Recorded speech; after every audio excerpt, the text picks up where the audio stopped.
Good afternoon, YouTubers. It is Saturday, July 26th, and I have got a little garden update for everybody. Doing my weekly garden update. Those of you who don't know, the reason I'm doing this is I've learned so much from people online, and I'm thinking if there are other beginning gardeners who really want to see how things progress over time, I started doing it just weekly. It's easy, it's quick, and it just lets you see how a first-time gardener's garden goes the first time they're going. So with really good success comes some failure as well. This is my cucumber trellis, which was doing absolutely fantastic, but I made a little bit of a mistake when I was building it. I braced it very well one direction, but at the time I thought I was going to screw it in, so I did not brace it really well the other direction. So we have the leaning tower of cucumber at this point. These plants are very heavy on this trellis because there's a lot of cucumbers on it, which is a great problem to have. But as you can see, I've kind of braced it so that it will hopefully just make it through the season. That's my only goal here with this, and I can always fix it for next year. But we just have plants that have, I'll be honest with you, I was really stepping back and looking. I'm blown away by the growth that all of these plants have had in here. So we have been eating these cucumbers. We pick at least one a day, sometimes two or three. They're big and beautiful and quite tasty, and they are taking over everywhere. Friends are getting them, everybody's getting them, and I'm going to start actually experimenting with making some pickles. I've got a friend who's going to give me a pickle recipe for both a storage pickle and a quick refrigerator pickle. So we'll try those out and see how that goes. So back on the cucumbers here, I had one vine that was coming along, and I actually just trained it out along the top of my little fence on the edge of the bed. As you can see, it's actually doing really well. You just got to fit things in where you can, but it's producing decent cucumbers, and I think that's not a bad strategy. I might just keep sending it around the whole bed. You can see our marigolds are starting to be in full bloom, so that makes me very happy. And I did take out the okra, and as you can see, the pepper plants actually leaned out to take the space of that okra. And after I cut those pepper plants, they started producing a whole bunch more peppers. I got a whole bunch of flowers and a whole bunch of peppers as soon as I cut that off. So that was definitely the right call. The more you cut them, the more you get. So speaking of things that have grown far more than I thought they were going to, this is my tomato bed. This is my tomato trellis here. It is July. I planted these tomatoes in May, like the second week in May, and my growing season, I have another July, August, September, October, mid-October, end of October is when our first frost date is expected. So if anyone's got any suggestions, I'm going to keep trilling this up the last little bit, but then I'm out of space. These are 8-foot boards from the ground to the top of those boards there, and these tomatoes just flew up. I just don't even know what to do with them at this point. But the great news is, as you will see, we've been harvesting a lot of the smaller tomatoes for a while, but right now we have some lovely Brandywines ripening there on the vine. There's a couple right there. There's a whole bunch down there. And that is making me really happy. And there's a bunch more that are still green, but hey, hopefully those are going to start ripening as well. A bunch of these Sheboygan tomatoes are now starting to blush, as you can see down there. And over here we've got a couple ripe ones tucked in. I'm hoping that's going to help. They release a gas, and I don't know if this works at all, but I'm kind of hoping that the gas is going to help the other tomatoes, encourage them to ripen. It is cherry tomato land over here. We've got tons of these Isis candy cherry tomatoes. They are going in full steam ahead. We're getting a whole bunch of them ripening. So the other thing, and if anyone knows anything about this, please tell me. The one thought that I had with my tomato plants is I'm taking off the lower leaves, just because it helps me to kind of manage the fruit, and also it's supposed to prevent disease. But I'm having shoots that are coming out from the root base of these plants. You can see over here. It's like a sucker, but it's actually just coming out of the root ball. And I'm thinking this is because it's healthy, but it is.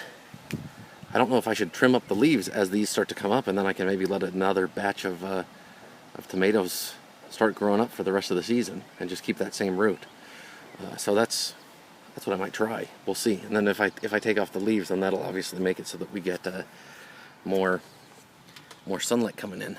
These are these sweet pea currant cherry tomatoes. These are really, really coming along. And I'm going to show you a little bit of this right here, at how prolific these guys are. Take a look at this right here. It's just completely tons of tomatoes all in that area. And that's what these guys are like. They just are, you see patches of that everywhere where you just get these huge strands of them.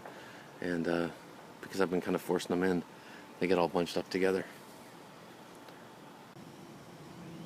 I need to get out here and harvest these dragon tongue bush beans again. They are, this has just been since the last time I picked them, and there are just tons and tons more beans on them.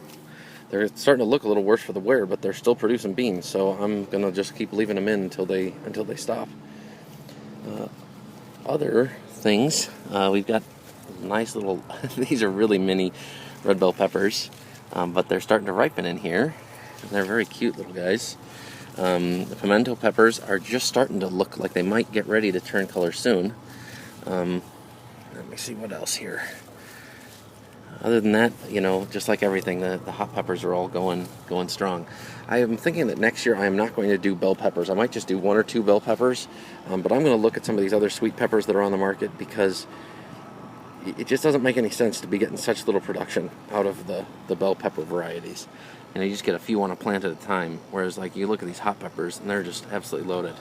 And I've seen other sweet peppers that are like Italian varieties that produce a lot more fruit.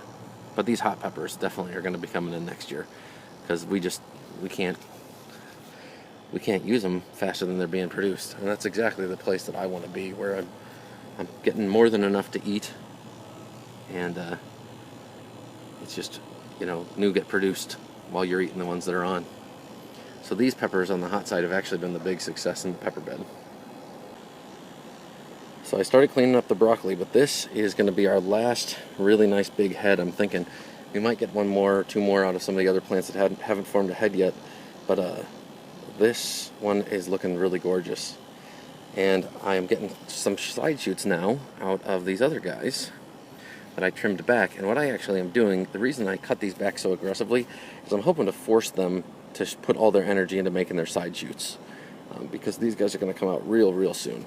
And so I want to get anything I can. Like some of these, you know, once you cut that head, you start getting these side shoots, but, you know, I don't know how quickly they're going to start actually producing something that I can eat. And if it doesn't happen in the next 3 or 4 weeks, they're definitely all going to be coming out.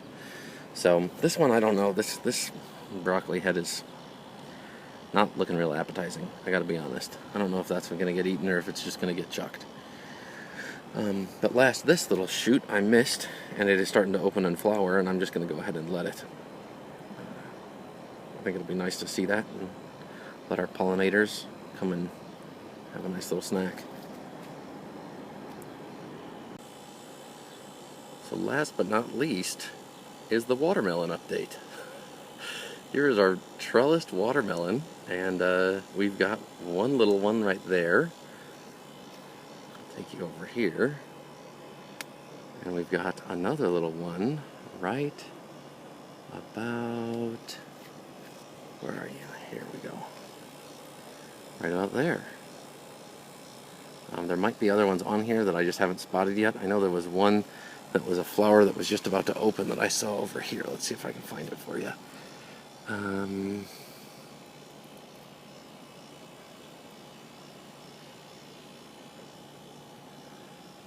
No, I don't know where it is. But hey, it's in here somewhere. But here's something that you definitely want to know what it is. These are Japanese beetles, which we don't like at all. You might have seen that bucket earlier in the clip. It's because I use this to dunk these guys into. These guys you've got to stay on top of. They release a pheromone that attracts other males and females to the area. So the sooner you get them dead, the quicker they're going to stop sending more people to come and visit.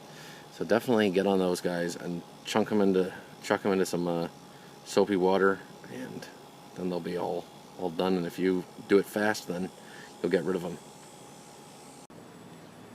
So the last thing I'll show you here is our squash. These are crookneck squash. Got one on the vine there, and there's actually a couple more that are kind of tucked away. But I have not been able to, but what I would really like to try is actually eating one of these squash blossoms. They smell absolutely terrific. I know that people eat them. I don't know how to make them, but they're good enough smelling that when you smell them, it's like you almost want to just pop it in your mouth. It's that good. There's another little baby squash coming up there. So who knows how these are going to do, but and I don't really like squash that much, to be honest. That's why there's only 2 of them stuck in these pots. But I went ahead and planted them, and now that I've got them planted, I'm thinking maybe we got to figure out how to eat these blossoms and just start eating those and say forget it about the squash.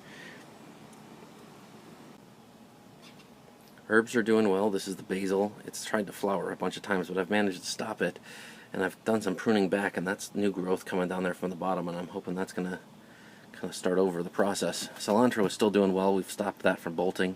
Got really hot for a while, but now it's cooled off, and it's still giving us some really nice cilantro. And the mint is doing excellent. I've been trying to trim that back a little bit. I got to take off those guys that are kind of running on the sides, but it's you know, it's growing like mint grows. You can hack away at it and it still goes like crazy. So that's pretty much the update here up in Wisconsin. I hope that everyone is doing well, and you guys all have an excellent July.